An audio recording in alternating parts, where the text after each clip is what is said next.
अंग्रेजी के प्रसिद्ध लेखक मार्क ट्वेन का कहना था कि ईश्वर ने पहले मॉरिशस बनाया और फिर उसमें से स्वर्ग की रचना की।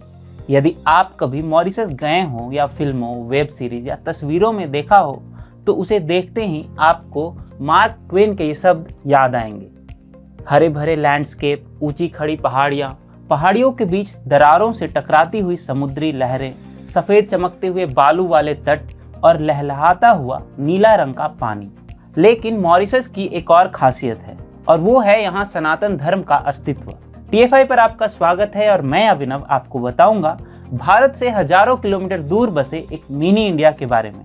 तो चलिए आरंभ करते हैं। मॉरिशस गणराज्य मेडागास्कर के पूर्व में अफ्रीकी महाद्वीप के दक्षिण पूर्वी तट से लगभग 2000 किलोमीटर दूर हिंद महासागर में बसा एक द्वीप राष्ट्र है। इसमें मुख्य द्वीप मॉरिशस के साथ रॉड्रिक्स, आगलेगा और सेंट ब्रेंडन भी शामिल है। मॉरिशस की अधिकांश आबादी वहां की राजधानी और सबसे बड़े शहर पोर्ट लुइस में केंद्रित है। मॉरिशस में 68% लोग ऐसे हैं जिनके पूर्वज भारतीय उपमहाद्वीप से हैं। बता दें कि उन ब्रिटिश भारतीयों को गिरमिटिया मजदूर के रूप में गन्ने के खेतों में काम करने के लिए इस द्वीप पर लाया गया था और उन्हें आमतौर पर कूली कहा जाता था। वे मुख्य रूप से बिहार, पूर्वी यूपी, ओडिशा और तमिलनाडु जैसे राज्यों से आए थे। हालांकि यहाँ एक बात है जो चौंका सकती है। दरअसल मॉरिशस में रहने वाले भारतीय की संख्या हमसे भी अधिक है। वो कैसे? आइए आपको बताते हैं। लगभग 14 लाख की आबादी के साथ मॉरिशस में 50% से अधिक आबादी हिंदू धर्म का पालन करती है। इस द्वीप में अफ्रीका में हिंदुओं का प्रतिशत सबसे अधिक है और नेपाल तथा भारत के बाद दुनिया में हिंदुओं का तीसरा सबसे बड़ा प्रतिशत है। समुद्र तल से 1800 फीट ऊपर एक सुनसान पहाड़ी क्षेत्र में एक गड्ढा झील पाई जाती है जिसे गंगा तालाब कहा जाता है। इसे भारत के पवित्र गंगा नदी के नाम पर रखा गया है। सभी त्योहारों और विशेष अवसरों पर यह झील हिंदू रीति रिवाजों से जगमगाती है, जो हमारे द्वारा पालन किए जाने वाले रीति रिवाजों और आयोजनों से भी भव्य होता है। यहाँ हिंदुओं की उपस्थिति का मतलब यह है कि मॉरिशस खुद ही कई शानदार मंदिरों का घर है। मॉरिशस में महाशिवरात्रि को ऐसे मनाया जाता है जैसे मुंबई में गणेश चतुर्थी, जबकि वहाँ दिवाली को आधिकारिक अवकाश घोषित किया गया है। महेश्वर नाथ शिव मंदिर, सागर शिव मंदिर, पांडुरंग क्षेत्र मंदिर और श्री प्रसन्ना वेंकटेश्वर मंदिर देश में कुछ सबसे लोकप्रिय मंदिरों में से एक हैं, जहां पर्यटक और स्थानीय लोग साल भर आते हैं।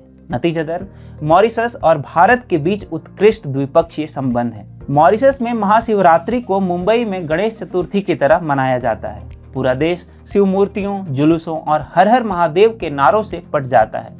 वास्तव में सभी धार्मिक गतिविधियां उनकी मातृभाषा में की जाती हैं, जिनमें भोजपुरी, तमिल, हिंदी, मराठी, तेलुगु और उड़िया शामिल है। 6 साल की उम्र के सभी मॉरिशस के बच्चों को स्कूल में तीसरी भाषा के रूप में हिंदी, उर्दू, तमिल, तेलुगु, मराठी या उड़िया में से किसी एक को चुनना होता है।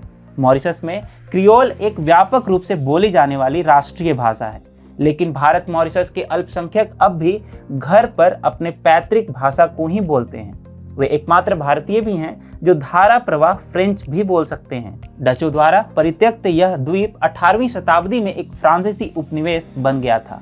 साड़ी, सलवार, कमीज और दुपट्टा यहाँ के स्थानीय लोग वैसे ही तैयार होते हैं जैसे हम एक दशक पहले किया करते थे। परंतु आपको जानकर हैरानी होगी कि इस देश के वासियों का पहनावा पूर्णतः भारतीय है। अधिकांश मॉरिशस अब भी सांस्कृतिक रूप से भारतीय है। आपको आश्चर्य होगा कि मॉरिशस में इतने लंबे समय से जीवित भारतीय संस्कृति कितनी मजबूत रही होगी। हमें मॉरिशस के लोगों से सीखना चाहिए कि अपने देश से दूर रहने के बावजूद भी उन्होंने हिंदू संस्कृति को कैसे दृढ़ता के साथ जीवित रखा है। अगर मॉरिशस को मिनी हिंदुस्तान अर्थात छोटा भारत कहा जाए तो कोई भी दिक्कत की बात नहीं होनी चाहिए।